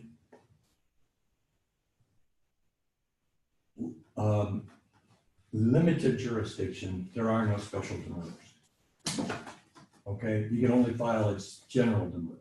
Remember, in limited jurisdiction, they have limited pleading and discovery. Okay, so you can only file a general demur in limited jurisdiction. None of this other stuff. Motion to quash service of summons. So instead of a 12B 1 or 2, okay, you have to file a motion to quash service. That's the vehicle by which you attack personal jurisdiction in California. Okay? The grounds for a motion to quash is lack of personal jurisdiction, improper service of process, and improper process. I'm not sure what the difference is, but okay. So they may assert it's either lack of service or improper service of some sort. For example, my investigator drives up onto the grass, puts down the window and throws it on the grass and drives off. Okay? You file your motion to quash improper service. Okay? Then do it right. This has to be made by special appearance. It has to be done before or with the filing of a demur or a motion to strike. So you can either file it at the same time that you file a demur or motion to strike, or you can file it beforehand. And I think the better practice is to file it separately. You make a special appearance. That way nobody can say you made a general appearance. If the only reason you're appearing in court is to attack personal jurisdiction, there's no way anybody can say you need a general appearance. Okay? Get it? Okay. If you don't file this motion, you've waived personal jurisdiction and improper service. If the motion is denied, you can appeal it, and you can seek appellate review, not in the Superior Court, but in the Court of Appeals. All right, direct appeal. And you have 10 days of service of written notice of entry of the order denying the motion to file an appeal. And if you don't appeal, what happens? You waive your right to Yeah. appeal. You've waived it. You've waived the issue. It's gone. Okay? You can plead it in your answer as no personal jurisdiction, but it's gone. You blew it. Okay? So you gotta file this motion, and if it's denied, then you gotta appeal it or it's gone. So what the courts in California are telling you is, if you are challenging California jurisdictions, you have to let us know at the earliest opportunity and let us fully litigate it before the case proceeds. Okay, because if we don't have jurisdiction, we don't want it here. We don't want to clog up our courts. Okay? Okay, motion to dismiss or stay for inconvenient forum. Saying the timing's the same for this as it is for a motion to quash. And this is like forum non-convenience, okay? But you're making a motion to dismiss or to stay the proceedings until the court can rule on your motion, saying we don't want to be here. All right, I filed that motion to go to Eureka, and we just referred to it as a motion to transfer, but that's the same thing. It's the same motion. I just the politically correct name for the motion is a motion to dismiss or stay for inconvenient form. Okay? Motion to strike. The defendant may move to strike irrelevant, false, or improper matter from all or part of the complaint. That's the same as in federal court. But then we have anti-SLAPP motion to strike. This is a motion to strike lawsuits brought to chill valid exercise of free speech and petition. So an example of this would be an employer who sues an employee for exercising their right to freedom of speech by saying that their employer sucks. Okay? And somehow the employer is suing them for defamation, whatever. All right? These motions are filed by a defendant when a plaintiff sues the defendant for an act defendant would be the plaintiff in another action, right? In furtherance of his free speech right or right to petition, that would be file a lawsuit. The government on a public issue has to be a public issue. Can't be a private issue. The defendant must make a showing that the plaintiff's cause of action arises from protected activity. If the defendant makes the showing, the burden shifts to the plaintiff to show a probability of winning on the merits. The anti-SLAPP motion is not available if the plaintiff's case is truly in the public interest or on behalf of the general public. Answers. The answers are basically the same as in a federal answer in responding by admitting, denying, or stating lack of information, or admitting or denying facts. The timing is like the other responses, no later than 30 days after service of process is deemed complete, unless you file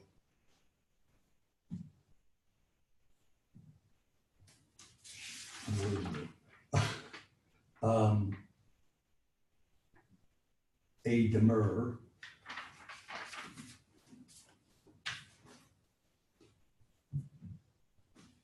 All right.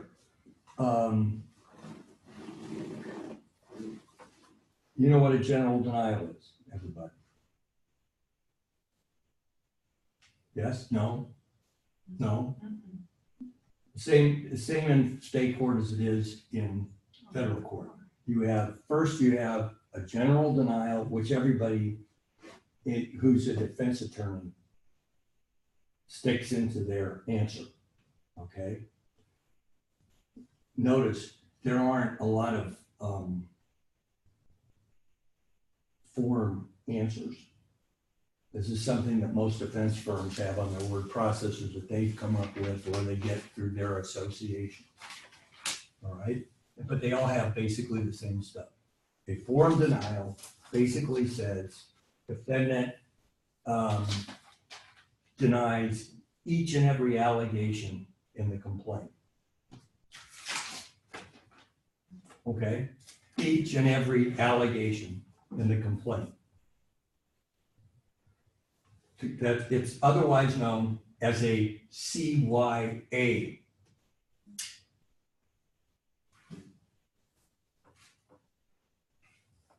Denial, okay? You're just denying everything.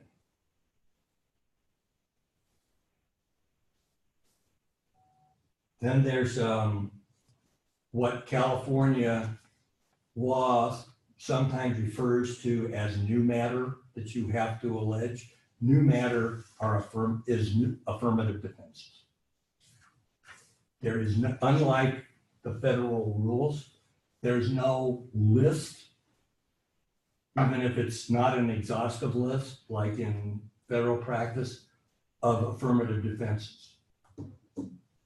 But, you know, basically every defense that you can think of, if you're answering on behalf of your client, you throw it in. That's, you know, if you don't, what happens? Wait. Okay, so even though you don't think that there's a statute of limitations issue, you throw in statute of limitations. Then it may turn out, for some reason, that statute of limitations applies. If it doesn't, so what? Get it? If it's a tort, you allege consent, self-defense, anything you can think of. Defense of others, even if there are no others. I'll try next week, I'll try and bring in, I had there's 2 pages of defenses, right? And a paragraph, short paragraph statement for each of the defenses. Okay? And then in those days, we didn't have word processors. So we would dictate it, okay? And we had a form that the secretaries used. I'm sorry, that the legal assistants used. And we would and they would have the attorney's list of defenses. And I would just say, okay, I want a general denial, and I want defenses 1, 4, 6, 8, 10, 14, 16, 18, 19, 24, 26, 28, 29, 34, 40, and 41. Whatever I thought would be applicable.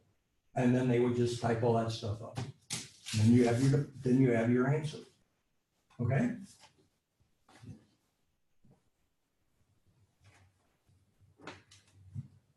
A plaintiff, once your answer is filed, the plaintiff can demur to your answer.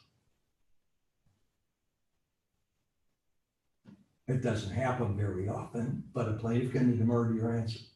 Okay? As a result of filing a verified complaint, if you're the attorney for the defendant, your client has to verify the answer. Okay? So then you have to be a little bit more judicious in the defenses that you plead. Imagine if it's deemed to be an admission and the plaintiff's attorney is standing in front of a jury reading off all these bullshit defenses.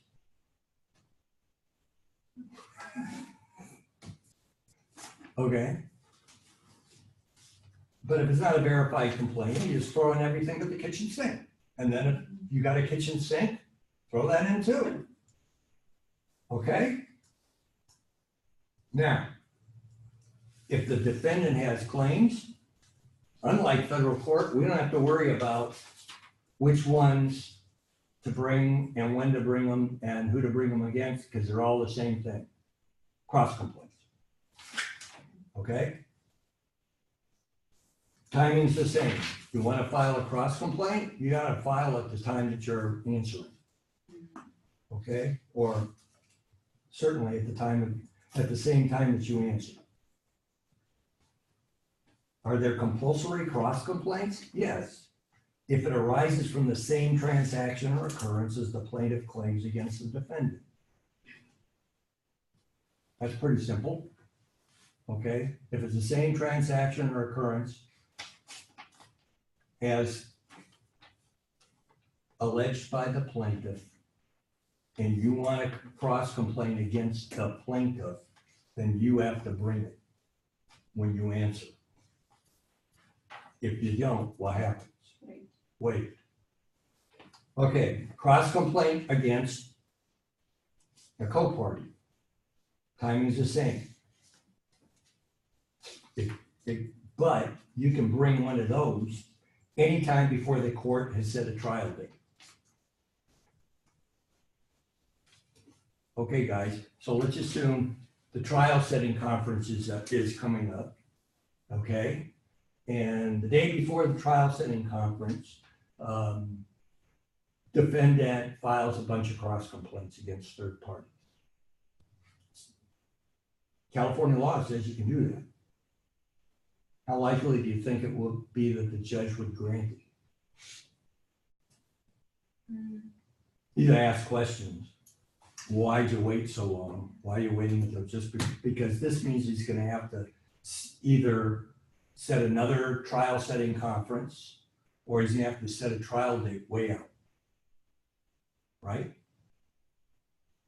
So the court may not grant such a cross complaint. He's going to want to know why, and is there any prejudice to the opposing party? Since there's no trial date, it's going to be harder to show prejudice unless discovery is closed. So in order for the court to grant such a motion, the court would have to reopen discovery on the cross complaints. And either set another trial setting conference or set a trial date sufficiently far off so that you can do the discovery. Okay? If the court denies such a motion, what do you think the likelihood is of winning on appeal?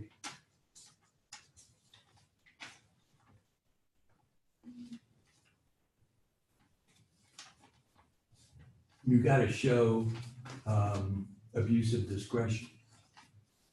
Not likely. Yeah, so it's kind of dumb to bring a cross complaint the day before a trial setting conference. You want to do it as soon as you know of the existence of this entity.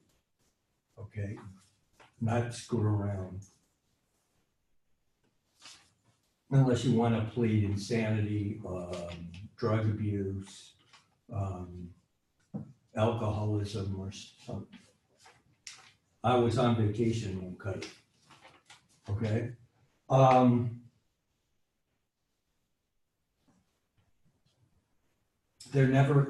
A cross complaint against a third party is never compulsory. It may be asserted as a cross complaint or by a separate lawsuit. So You can do it either way. The standard's the same, must arise from the same transaction or occurrence as the plaintiff's claim against defendant. Okay, you can't come up with a new transaction or occurrence. It has to be the same transaction as alleged against the defendant in the original complaint.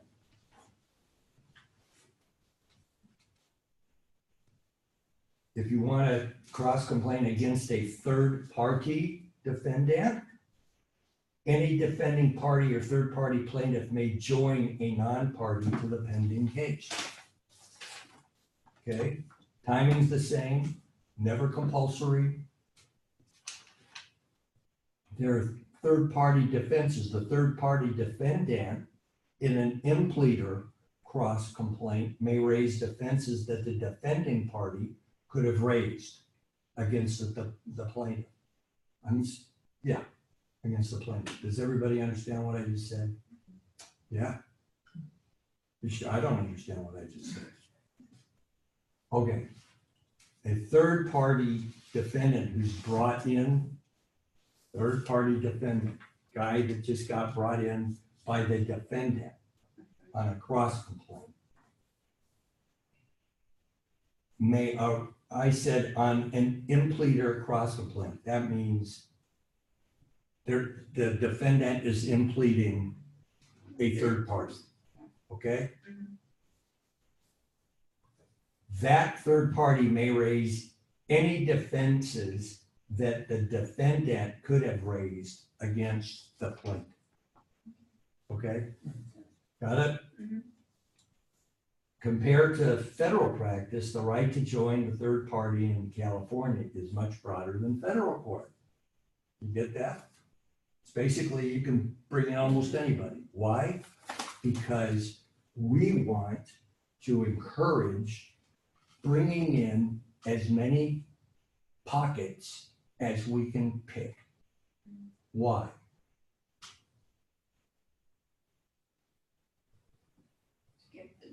The more pockets there are to pick, the more likely the case will settle. Right? Get it? They don't say it, but that's the reason. If you get a whole bunch of defendants and they all have, let's say this is the case where the poor pastor fell into the boiling spa, and you've got 15 defendants, and each defendant puts up 50 grand. Now what do you got? Money. Just each, okay. In a case like that, $50,000 is not even cost of defense. Okay, if that case were to go to trial, it'd be hundreds of thousands of dollars. So if each party pays 50 grand, you might be able to settle this case. And that's what happens. Okay, so the court in California encourages that. All right. Service of process. The cross complaint is asserted against one who has not yet appeared in the case, and it must be served with summons, just like any other summons and complaint. Okay. A third party must respond within 30 days of service, just like any other defendant. That's all I can think of. That's pleadings in California. You don't, what you're looking, I was thinking, please, isn't that like, is that also known as a joinder? When you join? yeah, that's jointer. That's the same thing, okay. Yeah, That's just- remember in pleading, that was an impleader.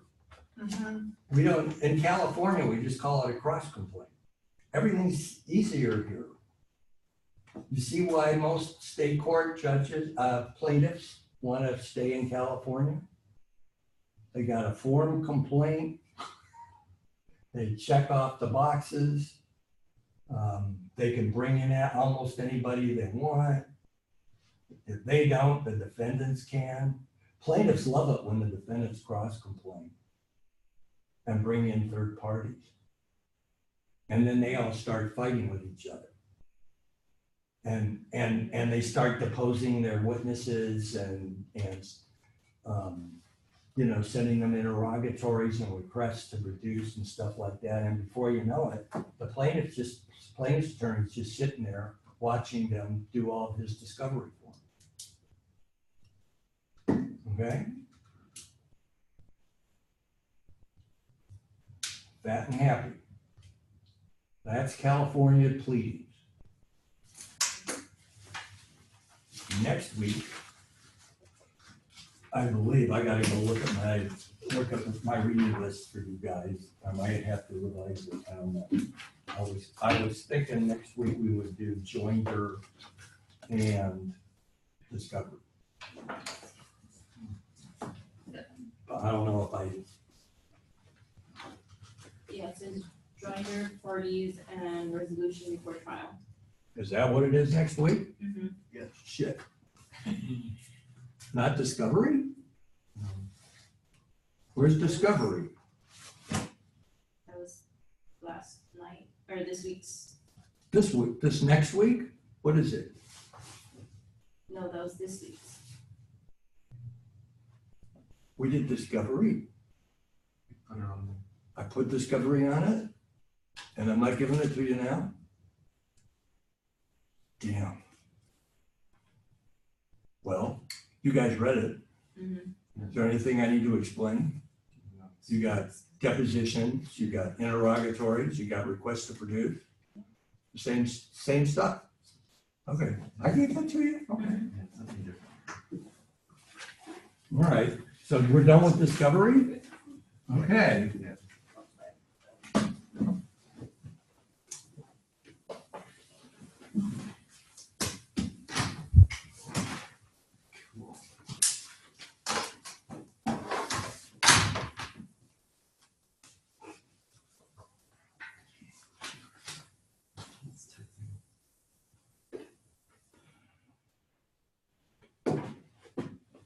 Another lost week.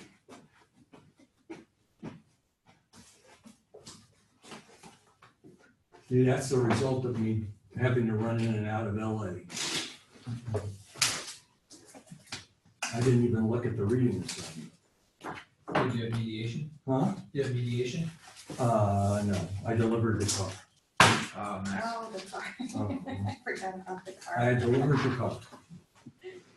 I forgot about the car. And whenever I go in, so I got two sons there and the daughter-in-law and the building and stuff comes up.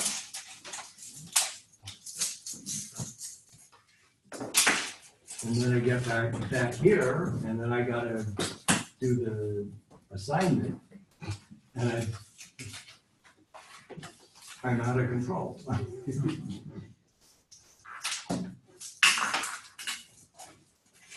Yeah, but there's nothing, the discovery's the same.